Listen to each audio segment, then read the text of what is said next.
This video is a sample from the Secret Guitar Teacher Interactive course, The 5 Main Elements of Music. The 5 main elements of music. Element number 2, scales. Section 2.2, using the minor blues scales. Part 2, keynote orientation, 4th position. It may seem a bit odd that we have jumped from a lesson about orientating to the 1st position straight to one about orientating to the 4th position. But the reason for this is that the lowest key note in the 4th position is found on the 5th string, the next string up from where we located it in the 1st position. In fact, if we look carefully, we can see a whole octave of the scale in the 4th position shares exactly the same fingering as the octave below as used in the 1st position. The whole pattern for this octave is just shifted across one string. Later on the course, we will show you another reason why orienting to each of these positions makes sense. For now, we need to get straight on to learning the names of the notes on the 5th string. This can seem a bit of a daunting task to begin with, but let's see if we can pass on a few helpful tips. First, let's remove the sharps and flats and concentrate only on the natural notes. Now let's look at each note one at a time. From our elephants and donkeys mnemonic, we already know the open and 12th frets are both A notes. I think of the B note in association with the B7th chord shape. And similarly, I associate the C note with the C chord shape. I remember that the note at fret 5 on the 5th string is used to tune the D string to. And similarly, I often use the E at fret 7 together with the open E. Playing these two together is a useful sound in blues, one that Jimi Hendrix was very fond of. Now for something weirder that only really works for fans of Peter Jackson's Lord of the Rings movie production. For fret 8, try to think of this picture. This shows Cate Blanchett as the spooky Lady Galadriel, whose powers include the ability to foretell the future or to tell you your fate. So this makes me think of Cate's fate. C 8th, F8. So I associate the notes at fret 8 as C on the bottom 6th string and F on the next 5th string. This is just a random example of using associations to help memorizing. If this one doesn't work for you, don't worry, but see if you can make up your own equally weird association. Let us know what you come up with in the comments section.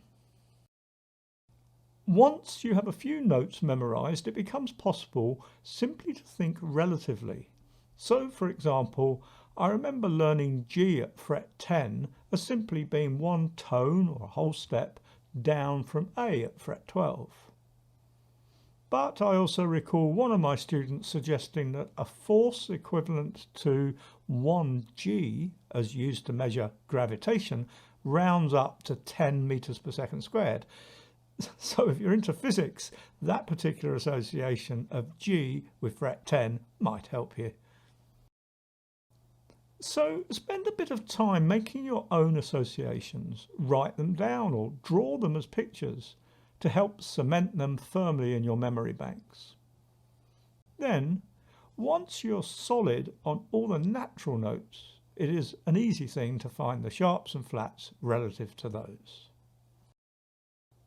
Once you've worked out your own way of naming these strings, you're ready to have a go at the next drill. The purpose of this drill is just to practice naming the notes on the bottom two strings of the guitar. The result should be increased confidence in this ability and familiarity with how the positions of notes on these two strings relate to each other. Start by working through the alphabet from A to G. So for the note A, find its lowest occurrence on the 6th string. Then look to see if there's a second occurrence of the same note higher up the same string. It may help to remember my tip about using the 24-hour clock for this. So fret 5 down here equates to fret 17 above the 12th fret here, in the same way that 5 p.m. relates to 1700 hours.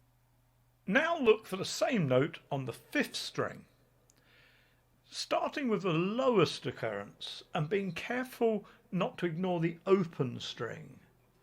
So if we're looking for A, the lowest I'm going to find is the open A.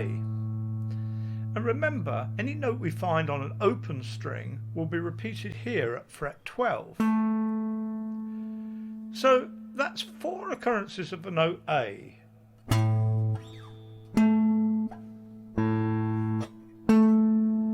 Now let's look for the note B.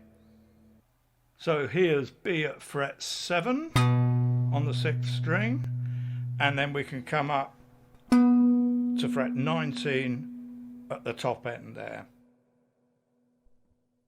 Then on the 5th string, quite easy to find the B because we start A sharp, B. That's at fret 2 there, so there must be another one at fret 14 there. So that's 1, 2, 3, 4. So C, I can find one at fret 8 here, and then another one up here at fret 20. Then I use my C chord shape, open C, to remember that that's a C there on the 5th string, 3rd fret there, so 15th fret up here as well.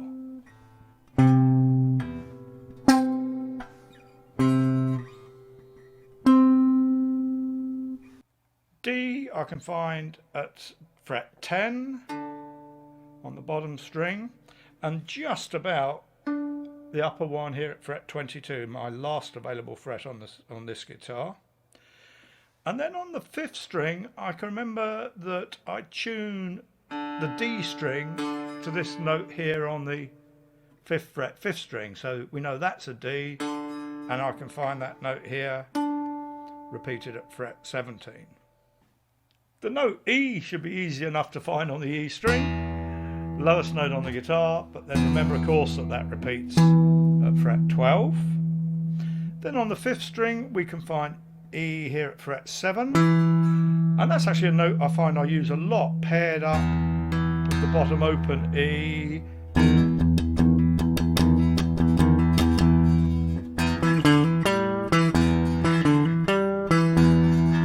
Quite a few riffs that use those two notes together. But remember, of course, that as well as at fret 7, we've got another one there at fret 19, above the 12th fret. F at fret 1 and 13 on the 6th string, quite easy to find. And then I remember finding F at fret 8 with my weird Lord of the Rings mnemonic, Kate's Fate, CF. But maybe you've never watched that movie and you've struggled to think up your own helpful association. Here's another tip. Anytime you find a note high on the 6th string, you'll always find the same note 5 frets lower on the 5th string. 1, 2, 3, 4, 5. And this makes sense when you think of the manual method of tuning, where we use the 5th fret on one string to make the same note as the open string, one string higher. So there we go, we can find F here at 13, and we can subtract 5 from 13 to make 8 to find it on the next string. Finally, the note G. I can find that here on the 6th string from the open G chord. And then of course that repeats at fret 15. Then I could just subtract 5 from 15. It's a nice sum to take us down to fret 10 on the next string. Or I could have gone, well, there's an A at fret 12 on the A string, and I could have gone A flat, G, and found it that way. Now on this guitar, as well as that one at fret 10, I've also got one right up here at fret 22. Highest fret on this electric guitar. Once you've worked at that drill for a while, test yourself by looking for random notes. Pause the video screen and look at this list of random note names. For each note name on the list, find all playable occurrences of that note on the 6th and 5th strings, starting with the lowest fret numbers and working up. So, for example, the note G can be played at fret 3 on the 6th string, then fret 10 on the 5th string, then fret 15, 6th string, then fret 22, 5th string if playable on your guitar. When you have satisfied yourself that you can do this drill easily, then you're ready to go for the graduation drill for this lesson. Here's the demo.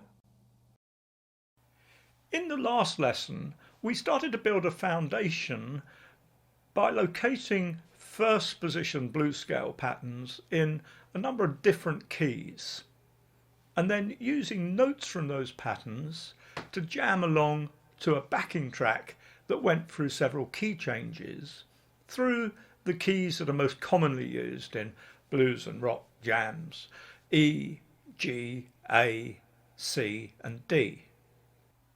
In this drill, we're going to add 4th position patterns to play along to the same backing track. So when the track starts, we're in the key of E. Play 2 or 3 notes only in the first position. And then while you're doing this, think about the location of the next available 4th position. And remember, this position lives at the same fret where the E note is found on the 5th string. Just as the first position lives where the E note is found on the 6th string, so the 4th position lives where the E note is found on the 5th string. So use that 4th position pattern to play a few notes while you think about where the next first position is located in this key. Then move up to that position, in this case fret 12. Play a few notes there while you think about where the next 4th position is available. Now on this guitar I can just about squeeze that in up there, starting at fret 19, going up to fret 22. But if your guitar has less than 22 frets, you won't be able to access that position. So you can leave that one out. This is primarily a thinking exercise. What we actually play in this drill isn't hugely important. Really, what we're trying to develop is speed of thought. And to help this development, we are in effect playing against the clock, because the goal is to try to use notes from all available 1st and 4th positions in each key by the time the 12-bar blues verse comes to an end. At the end of each 12-bar verse, the key changes, and we have to learn to change our orientation to repeat the drill for the next key. Here's a complete demonstration of the whole drill.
enjoyed this video, please click the like button and subscribe to the channel. If you'd really like to maximize your potential as a guitar player, click on the link in the description below to the Secret Guitar Teacher site. Here you can sign up for a 30-day trial free of charge and without obligation. We won't even ask you for your credit card number.